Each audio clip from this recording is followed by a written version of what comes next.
نحمده ونصلي على رسوله الكريم اما بعد فاعوذ بالله من الشیطان الرجیم بسم اللہ الرحمن الرحیم السلام علیکم ورحمۃ اللہ وبرکاتہ۔ سورۃ الفاتحہ کا ترجمہ ہم لوگوں نے پڑھ لی ہے، اب جو ہے تفسیر دیکھیں۔ سورۃ الفاتحہ 7 آیتوں پر مشتمل ہے، جس میں سے جو پہلی 3 آیات ہیں، پہلی 3 آیات اس میں اللہ تعالیٰ کی حمد و ثنا بیان کی گئی ہے، اور آخری جو 3 آیات ہیں اس میں اللہ تعالیٰ نے اپنی رحمت سے خود انسان کو سکھایا ہے کہ دعا کس طرح کرنی ہے، مانگنا کس طرح ہے، دعا اور درخواست کا طریقہ بتایا گیا ہے۔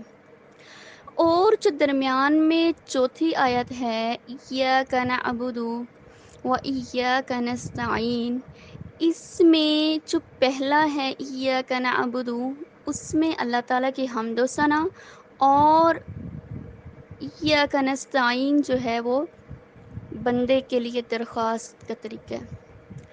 تو چوتھی آیت جو ہے وہ رب اور بندے کے درمیان مشترک ہے۔ صحیح مسلم میں آتا ہے کہ حضرت ابو ہریرہ رضی اللہ تعالیٰ عنہ سے منقول ہے کہ رسول کریم صلی اللہ علیہ وسلم نے فرمایا کہ اللہ تعالیٰ نے فرمایا ہے کہ نماز یعنی کہ سورہ فاتحہ، آپ کو معلوم ہے نا کہ نماز میں آپ پڑھتے ہیں، سورہ فاتحہ پڑھتے ہیں، تو اللہ تعالیٰ فرماتے ہیں کہ نماز یعنی سورہ فاتحہ میرے اور میرے بندے کے درمیان 2 حصوں میں تقسیم کی گئی ہے، نصف میرے لیے اور نصف میرے بندے کے لیے، اور جو کچھ میرا بندہ مانگتا ہے وہ اس کو دیا جائے گا۔ پھر رسول اللہ صلی اللہ علیہ وسلم نے فرمایا کہ بندہ جب کہتا ہے کہ الحمدللہ رب العالمین، تو اللہ تعالیٰ فرماتا ہے کہ میرے بندے نے میری حمد کی ہے، اور جب وہ کہتا ہے الرحمن الرحیم، تو اللہ تعالیٰ فرماتا ہے کہ میرے بندے نے میری تعریف و ثنا بیان کی، اور جب بندہ کہتا ہے کہ مالک یوم الدین، تو اللہ تعالیٰ فرماتا ہے کہ میرے بندے نے میری بزرگی بیان کی، اور جب کہتا ہے کہ ایاک نعبد و ایاک نستعین، تو اللہ تعالیٰ فرماتا ہے کہ یہ آیت میرے اور میرے بندے کے درمیان مشترک ہے، کیونکہ اس میں ایک پہلو اللہ تعالیٰ کی حمد و ثنا کا ہے اور دوسرا پہلو بندے کی دعا اور درخواست کا ہے۔ اس کے ساتھ یہ بھی ارشاد ہوا کہ میرے بندے کو وہ چیز ملے گی جو اس نے مانگی ہے۔ اللہ تعالیٰ کیا فرماتے ہیں کہ میرا بندہ جو مانگ رہا ہے اس کو ملے گا۔ پھر جب بندہ کہتا ہے کہ اہدنا الصراط المستقیم اور اس آخر تک، تو اللہ تعالیٰ فرماتا ہے کہ یہ سب میرے بندے کے لیے ہے اور اس کو وہ چیز ملے گی جو اس نے مانگی۔ اب دیکھیں اس کی تفسیر پاک دیکھیں، یہ تو آپ کو اہمیت کا پتہ چل گیا کہ سورہ فاتحہ کتنی اہم ہے، کہ آپ جو مانگیں گے اللہ تعالیٰ آپ کو عطا فرمائیں گے۔ اسی لیے دعا کا طریقہ یہ ہے کہ اگر آپ نے دعا مانگنی ہے تو سورۃ الفاتحہ پڑھا کریں، اس سے اللہ تعالیٰ خوش ہو جاتے ہیں۔ قرآن پاک کا سٹارٹ اس سورت سے ہو رہا ہے۔ اب کیوں قرآن پاک کا سٹارٹ اس سے ہو رہا ہے یہ آپ دیکھیں۔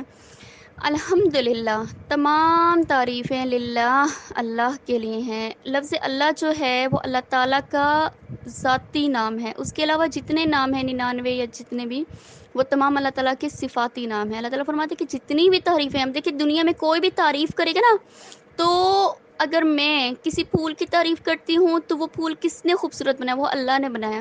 اگر میں صبح صبح اٹھتی ہوں اور مجھے گارڈن اچھا لگتا ہے اور میں جو ہوں میرا دل کرتا ہے کہ میں گرین چیز دیکھوں، وہ گھاس مجھے خوبصورت لگتی ہے، تو میں جب اس گھاس کی تعریف کرتی ہوں تو وہ ڈائریکٹلی جو ہے اللہ تعالیٰ کی تعریف ہوتی ہے، کیونکہ بنایا کس نے؟ اللہ تعالیٰ نے بنایا۔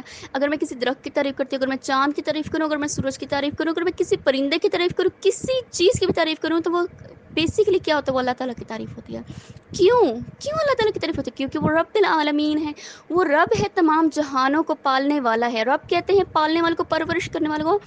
آپ اپنے ساتھ پر غور کریں کہ جب آپ پیدا بھی نہیں ہوئی تھی، آپ ایک نطفہ تھی، کتنے آپ اس گروپ میں جو لوگ پڑھ رہے دیکھیں کتنے بچے ہیں وہ اس دنیا میں آنے سے پہلے ہی وہ ختم ہو جاتے، وہ اس دنیا میں آ بھی نہیں پاتے، لیکن آپ کو اللہ تعالیٰ نے موقع دیا، آپ سن رہی ہیں، تو آپ کیوں سن رہی ہیں؟ اللہ تعالیٰ نے آپ کو موقع دیا، کیوں؟ آپ کسی مقصد کے لیے پیدا کی۔ کائنات میں کوئی بھی چیز ہو کہ اللہ تعالیٰ نے اس کو بیکار اور بے فضول نہیں پیدا کی، وہ کسی مقصد کے لیے اس دنیا میں آئے ہوئے۔ تو اللہ تعالیٰ نے آپ کو پالا، پرورش کی، آپ کو تربیت دے رہے ہیں. کیوں؟ کیونکہ وہ رب العالمین ہے، اس نے آپ کو چن لیا کہ آپ اس کی دنیا میں رہنے کے قابل ہیں. وہ تو تمام جہانوں کا رب ہے. اور جہان صرف یہ نہیں ہے کہ آپ اس دنیا تک جہان نہیں ہے، اس دنیا سے بہت آگے بہت سارے جہان ہیں. وہ علامہ اقبال کا کیا شعر ہے کہ ستاروں سے آگے جہاں اور بھی ہیں. ایک تفسیر میں آتا ہے کہ جہان 40,000 ہے، کسی میں آتا ہے کہ جہان 80,000 ہیں. تو دیکھیں جہاں کتنی دنیایں ہیں اس دنیا کے علاوہ، یہ ہمیں معلوم بھی نہیں ہے. ہماری عقل تو اس کا احاطہ بھی نہیں کر سکتے. تو اللہ تعالیٰ کی دنیا تو بہت بڑی ہے.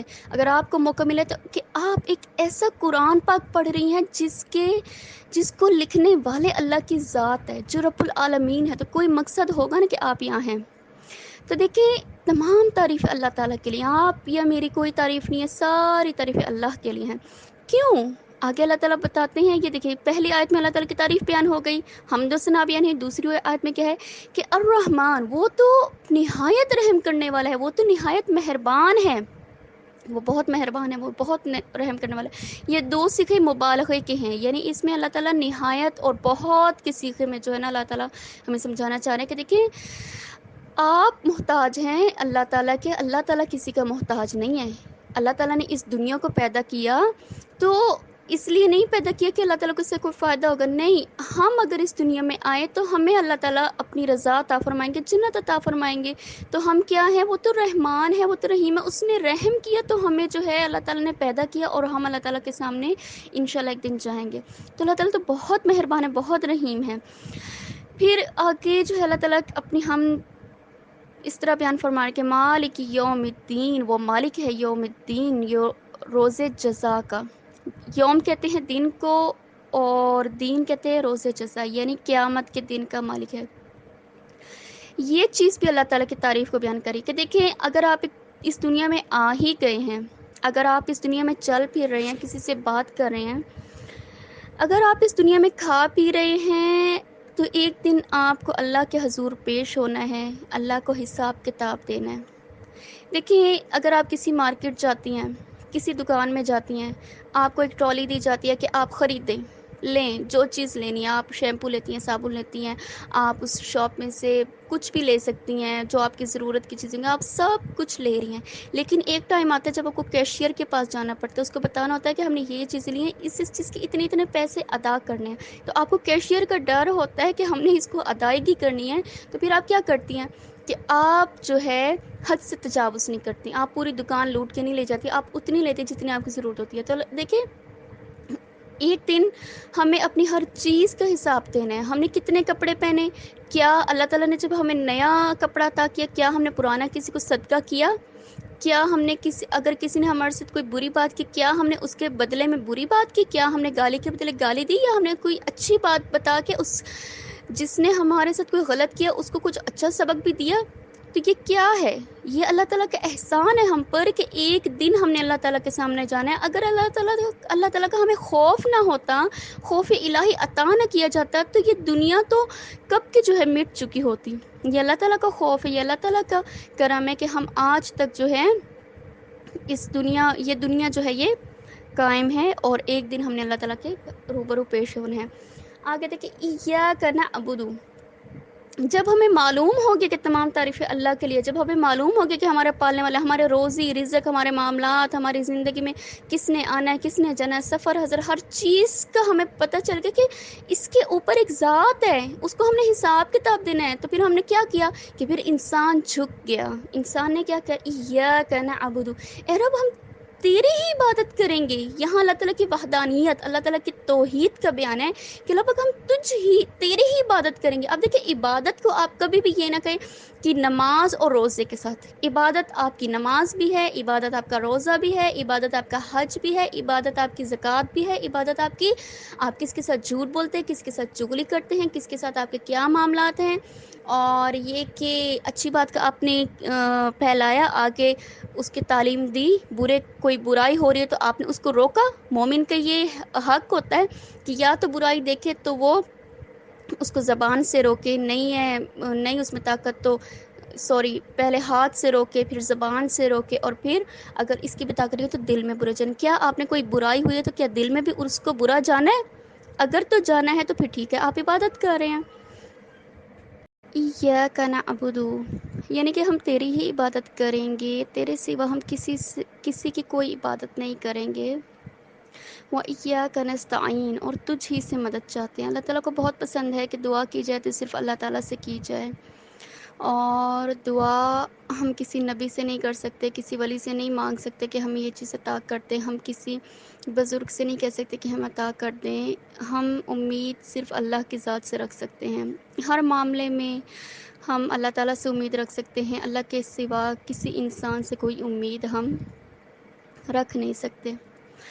تو دیکھیں، نبی یا ولی کا وسیلہ دیکھ کے تو دعا کی جا سکتی ہے، لیکن ڈائریکٹلی نبی یا ولی سے ہم دعا نہیں کر سکتے. ہاں، اپنی دعا میں ہم نبی یا کسی ولی کا وسیلہ دے کے دعا کر سکتے ہیں.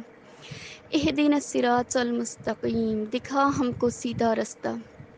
یعنی سیدھا رستہ جو ہے وہ اللہ تعالیٰ عطا کرتے ہیں، اور یہ یاد رکھیں کہ سیدھا رستہ صرف اسی کو ملتا ہے جو مانگتا ہے. اللہ تعالیٰ اپنے دین کے لیے چنتا اسے ہے جسے وہ چاہتا ہے، اور ہدایت اسے دیتا ہے جس کو جو ہدایت کو مانگتا ہے. ہدایت کبھی بن مانگے نہیں مل جاتی. ہاں، کوئی انسان کوئی غلط کام کر رہا ہے اور آپ دیکھیں کہ وہ کوئی غلط کام کر رہا ہے، اب آپ کو یہ امید ہی نہیں ہے کہ یہ اپنے لیے ہدایت کی دعا کر سکتا ہے، کیونکہ وہ اتنا بگڑا ہوا کہ وہ اپنے لیے ہدایت کی دعا نہیں کر سکتا. لیکن آپ اس کے لیے پھر ہدایت کی دعا کریں، بجائے یہ کہ ہم دوسروں کے بارے میں باتیں کریں کہ یہ جو اتنا برا ہے یہ تو کبھی سدھر نہیں سکتا. آپ اس کے لیے دعا کر دیں کہ اللہ پاک اس کو ہدایت کا رستہ نصیب فرما دیں، اور اللہ تعالیٰ ہمیں بھی ہدایت نصیب فرمائے، کیونکہ ہدایت مانگنے سے ملتی ہے، اور اللہ اپنے دین کے لیے چنتا اپنی مرضی سے ہے. ہدایت کے لیے اللہ تعالیٰ اپنی مرضی سے نہیں، مانگنے سے ملتی ہے ہدایت. ٹھیک ہے، پھر ہم کیا کہتے ہیں کہ کون سا رستہ سیدھا رستہ کون سا ہے؟ سیدھا رستہ وہ ہے اعتدال کا، نہ بہت زیادہ گمراہ ہو جائیں اور نہ بہت زیادہ جو ہے تذلیل کریں. صراط الذین، سیدھا رستہ ان لوگوں کا جن پر آپ نے انعام کیا. انعام کس پہ کیا؟ جیسے امت محمدیہ صلی اللہ علیہ وسلم کہ اللہ تعالیٰ نے جو ہمیں رستہ دیا ہم بس اس پہ چلیں. قرآن پاک جو ہمیں کہتا ہے کہ یہ قرآن پاک کے اصول ہیں، یہ باتیں ہیں، تو ہم نے اس کو لے کر چلنا ہے. غیر المغضوبی، نہ ان کا رستہ جن پر تو غصہ ہوا. اللہ تعالیٰ غصہ کس پہ ہوئے؟ غصہ اللہ تعالیٰ سب سے زیادہ یہود پہ ہوئے تھے.